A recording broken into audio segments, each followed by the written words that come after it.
მოგესალმებით. რადგან ქორუმი გვაქვს, შეგვიძლია დავიწყოთ გაერთიანებული კომიტეტის სხდომა. შეგახსენებთ, რომ დღევანდელი გაერთიანებული კომიტეტის სხდომით, რომელსაც გარემოსდაცვის კომიტეტი და რეგიონული თვითმმართველობის კომიტეტი ერთობლივად ვატარებთ, ერთობლივად განსახილველი საკითხი დღის წესრიგით განსაზღვრული გვაქვს საქართველოს მთავრობის საკანონმდებლო ინიციატივის წესით მომზადებული საკანონმდებლო პაკეტი, რომელიც რამოდენიმე კანონპროექტისგან შედგება, მათ შორის პროდუქციის უსაფრთხოებისა და თავისუფალი მიმოქცევის კოდექსში ცვლილებები და მისგან გამომდინარე ცვლილებები სხვადასხვა კანონებში. კანონპროექტს წარმოადგენს ეკონომიკისა და მდგრადი განვითარების მინისტრის მოადგილე ბატონი გენადი არველაძე. ამის შემდგომ ერთობლივი კომიტეტის სხდომა დასრულდება და გარემოსა და ბუნებრივი რესურსების კომიტეტი გააგრძელებს მუშაობას. განსახილველი გვაქვს დამატებით კიდევ 4 საკითხი. ეს არის საქართველოს ადმინისტრაციულ სამადაყო და კოდექსში ცვლილებების შეტანის თაობაზე საკანონმდებლო პაკეტი, რომელიც საქართველოს პარლამენტის წევრების საკანონმდებლო ინიციატივის წესით არის წარმოდგენილი და მას წარმოგიდგენთ პირადად. ასევე მეორე საკითხად განსახილველი გვაქვს საქართველოს მთავრობის საკანონმდებლო ინიციატივის წესით წარმოდგენილი კანონის პროექტი მეორე მოსმენით უნდა განვიხილოთ არაგვის დაცული ლანდშაფტის შექმნისა და მართვის შესახებ. მომხსენებელი გახლავთ გარემოს დაცვისა და სოფლის მეურნეობის მინისტრის მოადგილე ბატონი ზურა ეზუგბაია. მესამე საკითხად განვიხილავთ საქართველოს მთავრობის მიერ რატიფიცირებისთვის წარმოდგენილ საქართველოს აზიის განვითარების ბანკს შორის სასახლო შეთანხმებას, რომელსაც წარმოადგენს ბატონი გიორგი კაკაურიძე, ქალბატონი ეკა გუნცაძე, ფინანსთა მინისტრის მოადგილე და მეოთხე საკითხად საპარლამენტო ზედამხედველობის განხორციელების ფარგლებში ჩვენ მოვისმენთ მოხსენებას ბატონი ლაშა ავალიანი წარმოადგენს გარემოს დაცვისა და სოფლის მეურნეობის მინისტრის მოადგილე და საკითხი ეხება შინაურ ბინადარ ცხოველთა შესახებ საქართველოს კანონის კანონქვემდებარე აქტების მომზადების შესახებ ინფორმაციას. გარემოს დაცვის კომიტეტის წევრებს თუ რაიმე კითხვები არ აგვაქვს დღის წესრიგთან დაკავშირებით, გთხოვთ რომ დავამტკიცოთ დღის წესრიგი. დიდი მადლობა ბატონო ირაკლი, თქვენ გადმოგცემთ სიტყვას. მოგესალმებით კოლეგებო, რეგიონალური კომიტეტი, რეგიონალური თვითმმართველობის კომიტეტის კვორუმი გვაქვს. დღის წესრიგით ჩვენ ამ გაერთიანებულ კომიტეტზე ერთი საკითხი გვაქვს, რომელიც ეხება სწორედ პროდუქტის უსაფრთხოებისა და თავისუფალ მიმოქცევაში კოდექსში ცვლილებების შეტანის შესახებ. თუ რაიმე სხვა წინადადება არ არის, გთხოვთ დავამტკიცოთ დღის წესრიგი.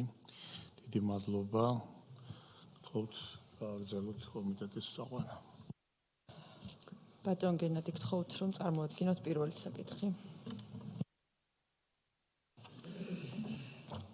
ბატონო მაია, ბატონო ირაკლი, პარლამენტის წევრებო, მოგესალმებით. წარმოგიდგენთ კანონის პროექტს პროდუქციის უსაფრთხოებისა და თავისუფალი მიმოქცევის კოდექსში ცვლილებების შეტანის შესახებ.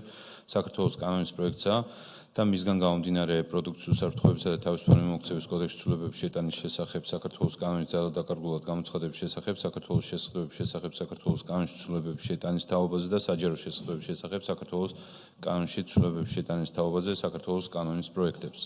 აღნიშნულ კანონპროექტებში წარმოდგენილი ცვლილებები შეეხება რამოდენიმე მიმართულებას. ერთი არის ასოცირების შეთანხმებიდან გამომდინარე ვალდებულებები და პროდუქტის ბაზარზე ზედამხედველობის კუთხით ამ შემთხვევაში შესაბამისობაში მოყვანა, სტანდარტების სავალდებულობის ნაწილი, რომელიც უფრო ტექნიკური ხასიათისაა და ტექნიკური ზედამხედველობის განხორციელების წესებში შესაბამისი ცვლილებები.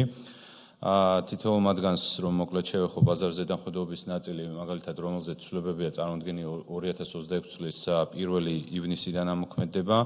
წარმოდგენილი კანონპროექტი მიზნად ისახავს შესაბამისობის უზრუნველყოფას პროდუქტის ბაზარზე ზედამხედველობისა და შესაბამის კანონის ევროპის კანონის შესაბამისობასთან მოყვანას, რომელიც 2019 წელს იქნა მიღებული აღნიშნული რეგულაცია 1020, რომელმაც გააუქმა წინამდებარე რეგულაცია 765 რეგულაცია და შესაბამისად ხდება საქართველოს მიერ აღნიშნული ვალდებულების მიხედვით ტრანსპოზიცია უკვე ახალი რეგულაციის, რომელიც გამომდინარეობს შეთანხმების მესამე დანართით, ასოცირების შეთანხმებას გულისხმობ.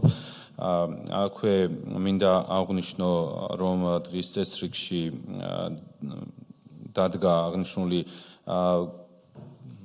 პროექტის გადმოტანა აღსანიშნავია, რომ 10-20 რეგულაციით უფრო დეტალურად, ხოლო რიგ შემთხვევაში ახლებურად მოწესრიგდა ბაზარ ზედამხედველობის განხორციელების რიგი საკითხები, მათ შორის გაფართოვდა ბაზარ ზედამხედველობის ორგანოს უფლებამოსილების ფარგლები, განისაზღვრა ეკონომიკური ოპერატორის ვალდებულებები, უფრო დეტალურად გაიწერა საბაჟო ტერიტორიაზე იმპორტისთვის განკუთვნილ პროდუქტებზე ზედამხედველობის განხორციელების ღონისძიებები, ასევე განისაზღვრა ზედამხედველობის ეროვნული სტრატეგიის შემუშავების ვალდებულება, ყოველ 4 წელიწადში ერთხელ, რომელიც პირველი ეროვნული სტრატეგია შემუშავდება 2028 წლის 1 იანვრამდე უნდა შემუშავდეს.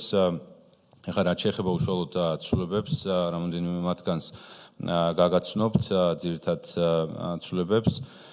ძირითადად ზედამხედველობის ღონისძიების განხორციელების მიზნით შემოსავლების სამსახურსა და ბაზარზე ზედამხედველობის სააგენტოს შორის ინფორმაციის გაცვლისა და თანამშრომლობის ზოგადი პრინციპები, რომლებიც ამჟამად წესრიგდება შესაბამისი ტექნიკური რეგლამენტებით აისახება იერარქიულად მაღლა მდგომ საკანონმდებლო აქტში, შესაბამისად კოდექსში. ამასთან საბაჟო ტერიტორიაზე ბაზარ ზედამხედველობის ღონისძიების განხორციელების პროცედურული საკითხები დეტალურად რეგულირდება ტექნიკური რეგლამენტებითა და საქართველოს ეკონომიკისა და თვალით განვითარებისა და ფინანსთა მინისტრის ერთობლივი ბრძანებით. ასევე უფლებამოსილი იქნება სააგენტო პროდუქტის წარმოების, დასაწყობისა და შენახვის ადგილებში განახორციელოს ზედამხედველობა, არა მხოლოდ დადასტურებული საფრთხის შემთხვევაში, არამედ რისკის ანალიზის საფუძველზე. მოქმედი კანონმდებლობა მხოლოდ პროდუქტის რეალიზაციის ადგილებში ახდენდა აღნიშნულ უფლებამოსილების განხორციელებას, ცვლილებით ასევე დეტალურად განისაზღვრა ეკონომიკური ოპერატორის ვალდებულებები, მათ შორის კანონმდებლობის მოთხოვნებთან შესაბამის პროდუქტის ბაზარზე განთავსებისა და ბაზარზე ზედამხედველობის ორგანოსთან თანამშრომლობის ნაწილში. კანონპროექტით სააგენტო უფლებამოსილი იქნება ასევე დადასტურებული საფრთხის შემთხვევაში დაავალოს ეკონომიკურ ოპერატორს აღნიშნული პროდუქტის განადგურება, მისი სხვაგვარად გამოუსადგა ასევე ექსპორტი და ან გადამუშავება. ეს იქნება დისკრეცია უშუალოდ ზედამხედველობის ორგანოსი და ერთ-ერთ ღონისძიებას, რომელიც ჩათვლის მიზანშეწონილად მოხდება დავალება ბიზნეს ოპერატორისთვის. მოქმედი რედაქციით განადგურების ღონისძიება ეხებოდა მხოლოდ საშიში ქიმიური ნივთიერებების, მათ შორის ბირთვული ნაერთების შემცველ პროდუქტებს. კანონი ასევე არ ითვალისწინებს განადგურების ზემოაღნიშნულ ალტერნატიულ მექანიზმებს და აღნიშნული ცვლილებით შესაძლებელი იქნება პროდუქტებიდან გამომდინარე საფრთხების პროპორციული ღონისძიებების გატარება, რათა მაქსიმალურად შეიზღუდოს საფრთხის შემცველი პროდუქტის ბაზარზე განთავსება. კანონპროექტით ასევე როგორც მოგახსენებთ 4 წელიწადში ერთხელ ეროვნული სტრატეგია უნდა დამტკიცდეს სააგენტოს მიერ, რომელსაც ამ შემთხვევაში ეკონომიკის სამინისტრო განსაზღვრავს.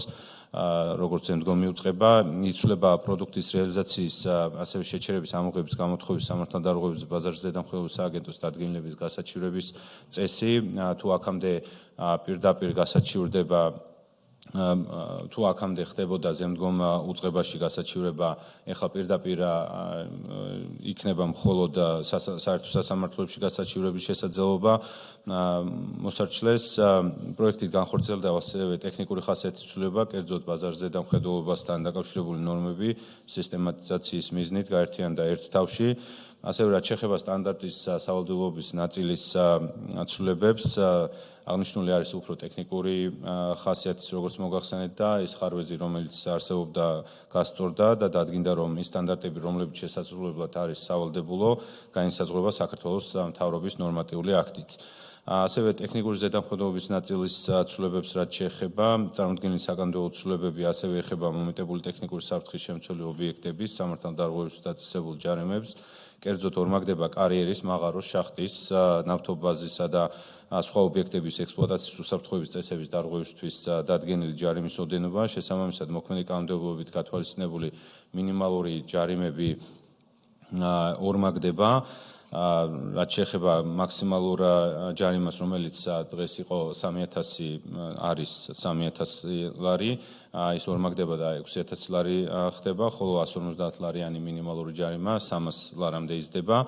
ოთხმაგდება ჯარიმები ბუნებრივი გამოქვაბულისა და მღვიმის ობიექტებში, მომხდარი ავარიის უბედური შემთხვევების შესახებ მფლობელის მიერ ტექნიკური და სამშენებლო ზედამხედველობის სააგენტოსთვის შეუტყობინებულობისთვის, შესაბამისად მოქმედი კანონმდებლობით გათვალისწინებული მინიმალური 50 ლარიანი ლარიანი ჯარიმა იზრდება 200 ლარამდე, ანუ 4 მაგდება, ხოლო მაქსიმალური 100 ლარიანი 400 ლარამდე.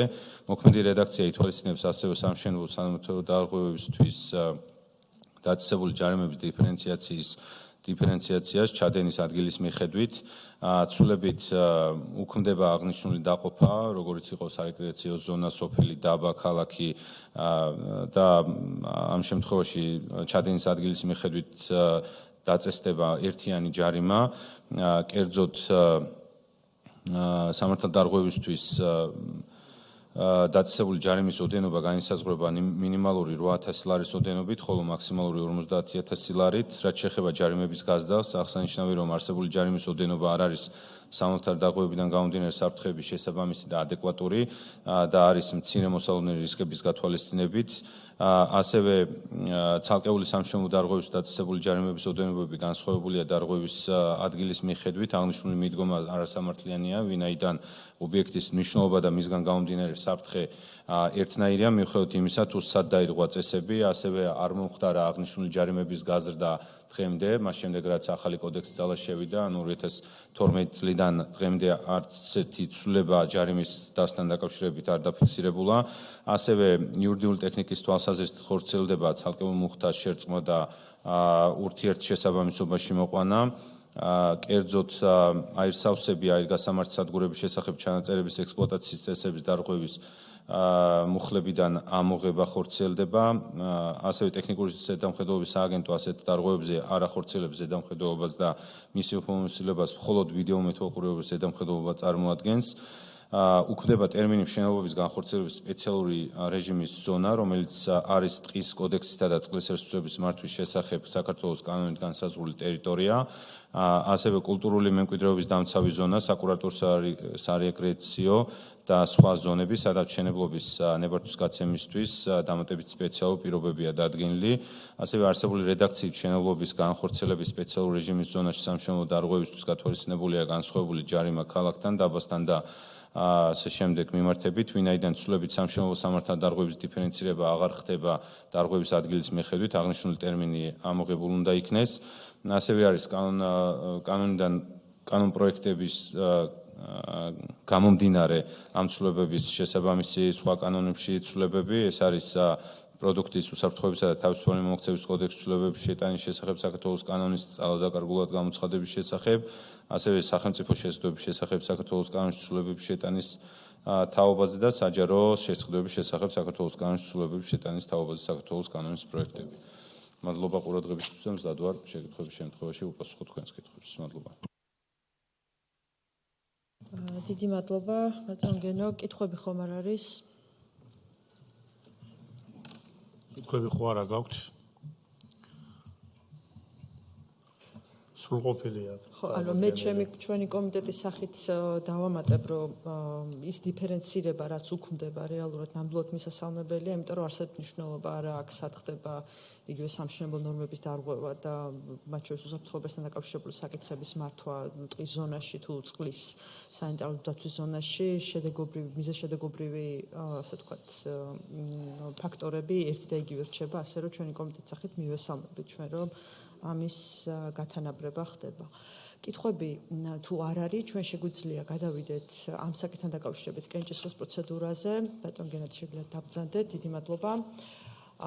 ვინ არის მომხრე, რომ პირველი მოსმენით, როგორც სავალდებულო დასკვნის მიმიღება კომიტეტმა, მხარი დაუჭიროთ პროდუქტის უსაფრთხოების და თავისუფალი მომოქცევის კოდექსის ცვლილებებს და მისგან გამომდინარე ცვლილებებს სხვა საკანონმდებლო აქტებში.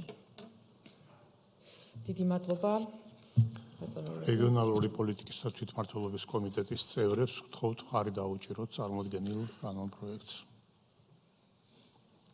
დიდი მადლობა. ჩვენ ამით ჩვენი დღის წესრიგით განსაზღვრული საკითხი ამოვწურეთ და გისურვებთ ნაყოფიერ მუშაობას.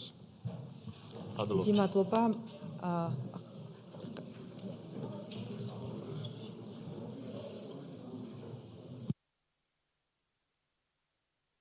რამდენადაც გარემოს დაცვის კომიტეტი ვაგრძელებთ მუშაობას, ერთი წუთი შეგვიძლია ტექნიკური შესვენება გამოვაცხადოთ, რა რამდენადაც მომდევნო საკითხი მე უნდა გამოვიტანო. კომიტეტის თავმჯდომარის მოადგილეს ბატონ ვარლამ ლიპერტანიანს ვთხოვ, რომ მომდევნო საკითხს იგი გაუძღვეს. გთხოვთ ბატონო ვარლა.